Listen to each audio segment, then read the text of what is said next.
മാനവ സമൂഹമേ, മാനവ സമൂഹമേ, ലോകത്തെ സകലമാന സൃഷ്ടികളെയും സകലമാന മനുഷ്യ മക്കളെയും പരിശുദ്ധ ഖുർആനിലൂടെ വിളിച്ചു പറയുകയാണ്. ഈ ലോകത്തിന് അന്ത്യം സംഭവിക്കും, ഈ ലോകം നശിക്കും, ഈ ആകാശം ഇടിഞ്ഞു വീഴും, ഈ ഭൂമി അതാ വിണ്ടുകീറിപ്പോകും. ഭൂമിയുടെ ഉൾരഹസ്യം ജനങ്ങളുടെ മുന്നിൽ പരസ്യപ്പെടുത്തും. ഈ ജനങ്ങളെ മുഴുവനും നാളെ പടച്ച റബ്ബിന്റെ കോടതിയിൽ ഒരുമിപ്പിച്ചു കൂട്ടപ്പെടും. യാ അയ്യുഹന്നാസ്, മാനവ സമൂഹമേ എന്ന് അല്ലാഹു വിളിക്കുമ്പോ ഹിന്ദുവിനെയും വിളിക്കുകയാണ്, മുസ്ലിമിനെയും വിളിക്കുകയാണ്, ജൂതനെയും വിളിക്കുകയാണ്, നസ്രാണിയെയും വിളിക്കുകയാണ്, അവർണനെയും വിളിക്കുകയാണ്, സവർണനെയും വിളിക്കുകയാണ്, കുലജാതിക്കാരനെയും വിളിക്കുകയാണ്, ജാതിയില്ലാത്തവനെയും വിളിക്കുകയാ, നിരീശ്വര നിർമ്മിത യുക്തിവാദികളെയും അല്ലാഹു വിളിക്കുകയാ. യാ അയ്യുഹന്നാസ്, ഏ മാനവ സമൂഹമേ, ഇത്തഖൂ യൗമാ اتقوا ربكم واخشوا يوما لا يجزي والد عن ولده ولا مولود هو جاز عن والده شيئا. ഇന്ന് ഉപ്പാക്ക് സുഖമില്ലെങ്കിൽ ഉപ്പായെ ആശുപത്രിയിൽ കൊണ്ടുപോകുന്നത് മക്കളാണ്. ഓടിക്കോടി കാറും എടുത്തുകൊണ്ട് ഓടി വരികയും ഉപ്പായെ താങ്ങിയെടുത്ത് വാഹനത്തിലിട്ട് ഏതെല്ലാം ഹോസ്പിറ്റലിലേക്ക് കൊണ്ടുപോകണമോ, എന്തെല്ലാം സഹായം വേണമോ, മാതാപിതാക്കളെ സഹായിക്കാൻ മക്കൾ ഇന്ന് സന്നദ്ധരാകുമത്രേ. ഉപ്പ ഇന്ന് പട്ടിണിയാണോ? ഉപ്പയ്ക്ക് ഉടുക്കാൻ വസ്ത്രമില്ലയോ? കുടിക്കാൻ വെള്ളമില്ലയോ? ഏത് ദിക്കിൽ പോയിട്ട് സഹായിക്കാൻ മക്കൾ ഇന്ന് സന്നദ്ധരാ. ഭാര്യയെ സഹായിക്കാൻ ഭർത്താവുണ്ട്, ഭർത്താവിനെ സഹായിക്കാൻ ഭാര്യയുണ്ട്, മാതാപിതാക്കളെ സഹായിക്കാൻ മക്കളുണ്ട്. ഇതെല്ലാം ദുനിയാവിന്റെ വ്യവസ്ഥയാണ്, ദുനിയാവിന്റെ ജീവിതക്രമമാണ്. പരിശുദ്ധ ഖുർആൻ പറയുകയാണ്, ഒരു ദിവസം ഇതാ നിന്നിലേക്ക് സംജാതമാകും. വഖ്ശൗ യൗമാ, ആ ദിവസത്തെ നീ ഭയപ്പെടണമേ. ലാ യജ്സി വാലിദുൻ അൻ വലദിഹി വലാ മൗലൂദുൻ ഹുവ ജാസിൻ അൻ വാലിദിഹി ശൈആ. ഒരു ഉപ്പാക്കും തന്റെ മക്കളെ രക്ഷപ്പെടുത്താൻ കഴിയുകയില്ല, ഒരു മക്കൾക്കും തന്റെ ഉമ്മയെ രക്ഷപ്പെടുത്താൻ കഴിയുകയില്ല. അങ്ങനത്തെ ഒരു ദിവസം ഇതാ നിന്നിലേക്ക് വരിക തന്നെ ചെയ്യും. എന്റെ ഭർത്താവേ, എന്റെ ഭാര്യമാരെ, എന്റെ സഹോദരാ, എന്റെ സഹോദരി, ദുനിയാവിൽ നമ്മെ സഹായിക്കാൻ ആയിരങ്ങളുണ്ടല്ലോ. ഈ ജൂതെന്ന സംഘടനയുടെ പാവപ്പെട്ട പെൺകുട്ടികളുടെ കണ്ണുനീരൊപ്പിയെടുക്കാൻ ഈ സമുദായം തയ്യാറാകുമ്പോ ആഖിറത്തിൽ ഈ സാധുക്കളെ സഹായിക്കുന്നതാരാ? ആഖിറത്തിൽ സമ്പന്നരെ സഹായിക്കുന്നതാരാ? ആഖിറത്തിൽ മാതാവിനെ സഹായിക്കുന്നതാരാ? ആഖിറത്തിൽ സുഹൃത്തുക്കളെ സഹായിക്കുന്നതാരാ?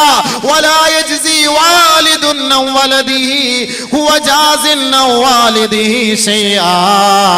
ഒരാൾക്കും മറ്റൊരാളെ സഹായിക്കാൻ കഴിയാത്ത ഒരു ദിവസമാ. ആ ദിവസത്തെ ഓർക്കണമേ, ഭയപ്പെടണമേ, ചിന്തിക്കണമേ, അതിനുവേണ്ടി ഒരുങ്ങിയിരിക്കണമേ, അതിനുവേണ്ടി കരുതിയിരിക്കണമേ.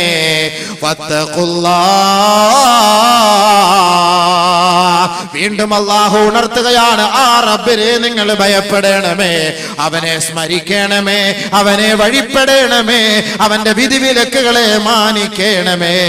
ഇന്ന വഅദല്ലാഹി ഹഖ്, അവന്റെ വാഗ്ദാനം യാഥാർത്ഥ്യമാണ്, യാഥാർത്ഥ്യമാണ്, യാഥാർത്ഥ്യമാ. മയ്യത്ത് കട്ടിൽ വീട്ടിലേക്ക് എത്തുമ്പോ മരണത്തോട് മല്ലടിച്ചു കിടക്കുന്ന മനുഷ്യ, നിന്റെ അരികിലേക്ക് മാലാകമാർ ഇറങ്ങി വരുമ്പോ മാത്രം എന്നെ ഒന്ന് മടക്കണേ അല്ലാ. ഇപ്പോഴാണ് ഈ ദുനിയാവിന്റെ യാഥാർത്ഥ്യം ഞാൻ മനസ്സിലാക്കിയത്, ആഖിറത്തിന്റെ യാഥാർത്ഥ്യം ഞാൻ മനസ്സിലാക്കിയത്, നിന്റെ വാഗ്ദാനം ഞാൻ മനസ്സിലാക്കിയത്. അതുകൊണ്ട് റബ്ബിർജിഊൻ, ഒന്ന് മടക്കണേ റബ്ബേ, ഒന്ന് മടക്കണേ റബ്ബേ. മരണത്തോട് മല്ലടിക്കുന്ന സമയത്ത് നീ പറയും, സഹോദരാ, സഹോദരി, ഇല്ല ഇല്ല, ആ സന്ദർഭത്തിൽ നിന്റെ അപേക്ഷ അല്ലാഹു സ്വീകരിക്കുകയില്ല. അതുകൊണ്ട് ഖുർആൻ പരസ്യമായി പറയുകയാ, വമൽ ഹയാത്തുദ് ദുനിയാ ഇല്ലാ മതാഉൽ ഗുറൂർ.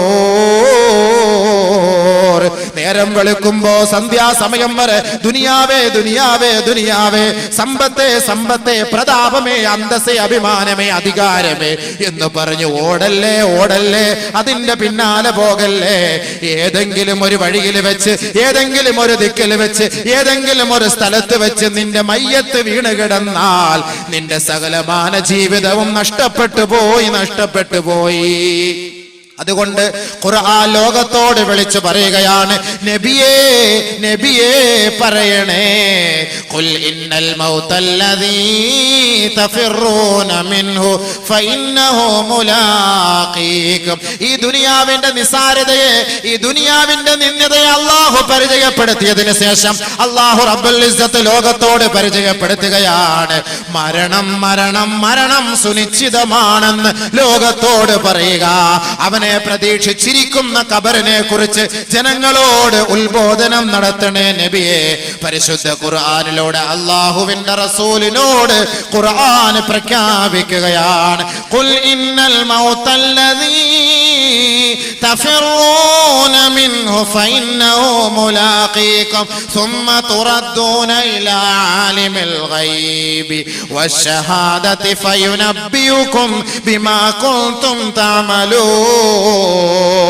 ഏതൊരു മരണത്തിൽ നിന്ന് രക്ഷപ്പെടുന്നതിന് വേണ്ടിയാണോ രാവിലെ ഹൈവേ റോഡിലൂടെ, MC റോഡിലൂടെ നേരം വെളുക്കുന്നതിന് മുമ്പേ സുബഹി നമസ്കാരം പോലും ഖളാ ആക്കിയിട്ട് നെട്ടോട്ടം ഓടുന്ന ചെറുപ്പക്കാരാ ചെറുപ്പക്കാരാ യുവതികളെ, രാവിലെ ഷട്ടിൽ ബാറ്റ് കളിക്കുന്നവരെ, നിന്റെ അമിതമായ കൊളസ്ട്രോൾ കളയുന്നതിന് വേണ്ടിയല്ലയോ?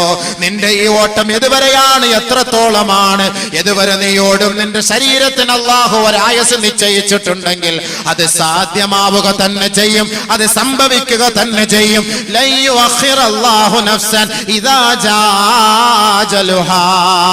നിന്റെ അജലെത്തിയോ, നിന്റെ സമയമെത്തിയോ, നിന്റെ ആയസ് അവസാനിച്ചുവോ, അത് ഹൈവേ റോഡിന്റെ നടുവിലാണെങ്കിലും അതല്ലെങ്കിൽ ഏതെങ്കിലും ഓടുവഴികളിലൂടെയോ ഇടവഴിയിലോ എവിടെയാണെങ്കിലും റബ്ബിന്റെ തീരുമാനം എത്തിക്കഴിഞ്ഞാൽ ലൻ യുഅഖിറല്ലാഹു നഫ്സൻ ഇദാ ജാ അജലുഹാ.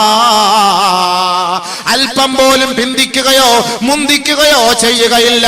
അതിന്റെ യഥാർത്ഥ സമയത്ത് തന്നെ അവന്റെ ആത്മാവിനെ പിടിക്കപ്പെടുമെന്ന് പരിശുദ്ധ ഖുർആൻ പറയുമ്പോ, ദുനിയാവേ ദുനിയാവേ എന്നുള്ള ചിന്ത കുറച്ചു മാറ്റിവെച്ച് ആഖിറമേ ഖബറേ ഖബറേ എന്ന ചിന്ത കൂടെ അയവിറക്കേണമേ അയവിറക്കേണമേ.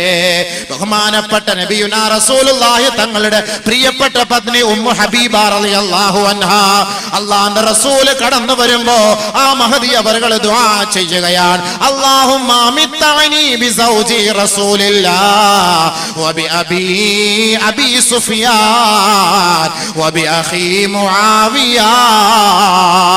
ഇന്ന് ദുനിയാവിൽ ഈ നാട്ടിൽ നിന്ന് പള്ളത്ത് നിന്ന് ഒരാൾ ദുബായിലേക്ക് യാത്ര തിരിക്കുമ്പോ ആ ദുബായിൽ യാത്ര തിരിച്ച സഹോദരന്റെ ഭാര്യയോട് ജനങ്ങൾ ചോദിക്കുന്നു, അവൻ എന്തിനാണ് ഗൾഫിലേക്ക് പോയതെന്ന് ചോദിക്കുമ്പോ, രണ്ട് പെമ്മക്കളാണ് അവന് വളർന്നു വരുന്നത്, ഒരു വീടില്ല, ജീവിക്കാനുള്ള വഴിയില്ല, അതുകൊണ്ട് എന്റെ ഇച്ഛ പോയത് സമ്പാദിക്കുന്നതിന് വേണ്ടിയാണ്, മക്കളെ കെട്ടിക്കുന്നതിന് വേണ്ടിയാണ്, ഒരു കിടപ്പാടത്തിന് വേണ്ടിയാണെന്ന് ഓരോ ഭാര്യമാരും പറയുമെങ്കിൽ, നാളെ ഗൾഫിൽ നിൽക്കുന്ന സഹോദരനോടൊന്ന് ചോദിച്ചു നോക്കൂ, എന്തിനാണ് സഹോദര ഈ പ്രവാസ ജീവിതം നീ നയിക്കുന്നത്?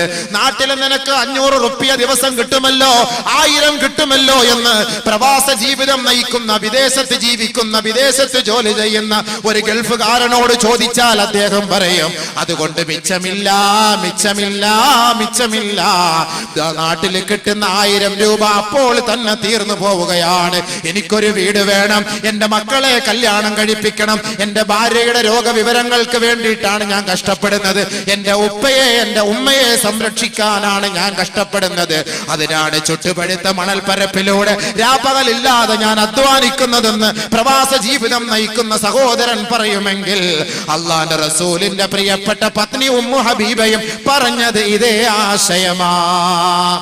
അല്ലാഹുവേ അല്ലാഹുവേ എന്റെ ഭർത്താവായ നബി തങ്ങളെ കൊണ്ട് എനിക്ക് ജീവിതത്തിന് സുഖം നൽകണമേ. എന്റെ ഉപ്പയായ അബൂ സുഫിയാനെ കൊണ്ട് ജീവിതത്തിന് സൗഖ്യം നൽകണമേ. എന്റെ സഹോദരൻ മുആവിയയെ കൊണ്ട് എന്റെ ജീവിതത്തെ നീ സുഖിപ്പിക്കണമേ പടച്ചവനെ എന്ന് ഹബീബായ റസൂലുള്ളാഹി തങ്ങളുടെ പ്രിയപ്പെട്ട പത്നി ഉമ്മു ഹബീബ പറയുമ്പോ അല്ലാഹുവിന്റെ റസൂൽ അതാ കടന്നു വരികയാ. ഹബീബായ തങ്ങളുടെ ശ്രവണപുടങ്ങളിലേക്ക് ഉമ്മു ഹബീബയുടെ പ്രാർത്ഥന അല്ലാഹുവിന്റെ റസൂൽ കേൾക്കുകയാണ്, അടിച്ചു വീശുകയാ. ഹബീബായ തങ്ങൾ പറയുകയാണ്, ഉമ്മു ഹബീബ ലഖദ് നീ അല്ലാഹുവിനോട് ചോദിച്ചിരുന്നുവെങ്കിൽ നീ ചോദിച്ചത് ഏ ഉമ്മു ഹബീബ നീ ചോദിച്ചത് അയ്യാമം മഅദൂദാ വഅർസാഖം മഖ്സൂമാ, നിർണയിക്കപ്പെട്ട നാളുകളെ കുറിച്ചാണ് നീ ചോദിക്കുന്നത്. അല്ലാഹു നിനക്ക് എഴുതപ്പെട്ട റിസ്കിനെ കുറിച്ചാണ് നീ ചോദിച്ചിരുന്നത്. പക്ഷേ ഉമ്മു ഹബീബ ലഖദ് സഅൽതില്ലാഹ അയ്യുആഫീകി മിൻ അദാബി ജഹന്നമ വമിൻ അദാബിൽ ഖബ്രി കാന ഖൈറൻ വഅഫ്ളലാ. ഉമ്മു ഹബീബ നീ ചോദിച്ചത് ദുനിയാവിന്റെ വിഭവങ്ങളാണ്, നശിച്ചു പോകുന്ന വിഭവങ്ങളാണ് നീ ചോദിച്ചത് ഉമ്മു ഹബീബ.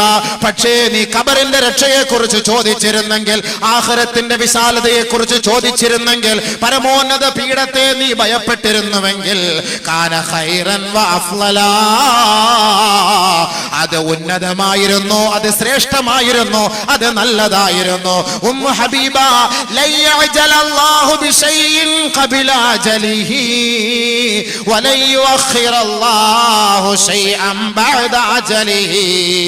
ഏ ഉമ്മു ഹബീബ, ഒരാൾക്ക് അല്ലാഹു ഒരാപത്ത് വരുത്താൻ തീരുമാനിച്ചാൽ, അവന്റെ റൂഹ് എടുക്കാൻ അല്ലാഹു തീരുമാനിച്ചാൽ അല്പം പോലും മുന്തിക്കുകയില്ല,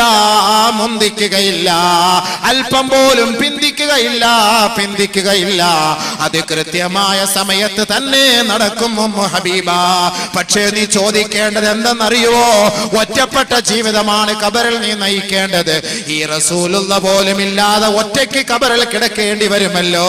നമ്മുടെ ഉമ്മയോ നമ്മുടെ ഉപ്പയോ സഹോദരങ്ങളോ നമ്മുടെ കുടുംബക്കാരോ ആരോരുമില്ലാതെ ഒറ്റപ്പെട്ട ആരുടെ മണ്ണിൽ കിടക്കുന്ന ആ ഒരു സന്ദർഭത്തെ കുറിച്ചാണ് നീ ചോദിച്ചിരുന്നതെങ്കിൽ അത് നിനക്ക് ഏറ്റവും ശ്രേഷ്ഠമാകുമായിരുന്നു ഉമ്മു ഹബീബ.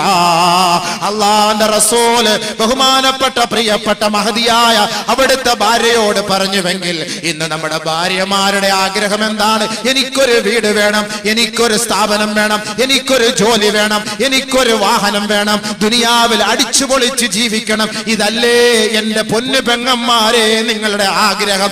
എന്റെ പൊന്നു സഹോദരങ്ങളെ നമ്മുടെ ആഗ്രഹം? ദുനിയാവിൽ പളപളപ്പല്ലേ ആഗ്രഹിക്കുന്നത്?